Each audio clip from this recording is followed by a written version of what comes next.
కేంద్రంలో మోదీ అధికారంలోకి వచ్చిన అమర్నాథ్ యాత్రలో అనేక సౌకర్యాలు మెరుగుపడ్డాయని ఎమ్మెల్యే రాజాసింగ్ తెలిపారు. అమర్నాథ్ యాత్రకు వెళ్లిన రాజాసింగ్ అక్కడ నుంచి ఒక వీడియో రిలీజ్ చేశారు. కాంగ్రెస్ ప్రభుత్వ సమయంలో ఎలాంటి సదుపాయాలు లేవని విమర్శించారు. జమ్మూ కాశ్మీర్లోని ముస్లింలలో కూడా ఎంతో మార్పు వచ్చిందన్నారు రాజాసింగ్.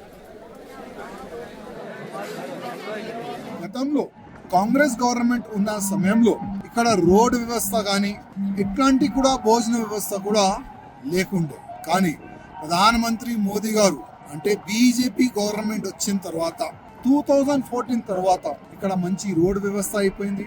ఎవరికైనా ఏదైనా ఇబ్బంది అయితే వాళ్ళు ఈజీగా వన్ నైట్ ఇక్కడ పండుకోవచ్చు.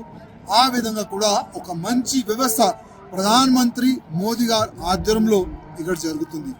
317 తీసిన తర్వాత ఇక్కడ ప్రతి ఒక్క ముస్లింకి ఒకప్పుడు వాళ్ళు పేదలు అనుకునేది, రాయి కొడితే వాళ్ళకి 200 రూపాయలు ఇచ్చేది మన దేశ ఆర్మీ పైన. ఇప్పుడు ఇదే ముస్లిమోలు అంటే కాశ్మీర్ ముస్లిమోలు ఇవాళ ఏమంటున్నారంటే ఇప్పుడు రాయి కొట్టే అవసరం లేదు, ఎందుకంటే బీజేపీ గవర్నమెంట్ వచ్చిన తర్వాత మాకు ఉపాధి దొరికింది, మాకు 2 పూట భోజనం దొరుకుతుంది, మాకు జాబ్ దొరుకుతుంది.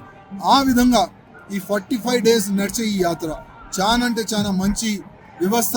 ప్రధానమంత్రి మోదీ గారు బీజేపీ గవర్నమెంట్ వచ్చిన తర్వాత చాలా మంచి వ్యవస్థ అయితే ఈ అమర్నాథ్ యాత్ర సక్సెస్ఫుల్ గురించి చేసి పెట్టినారు.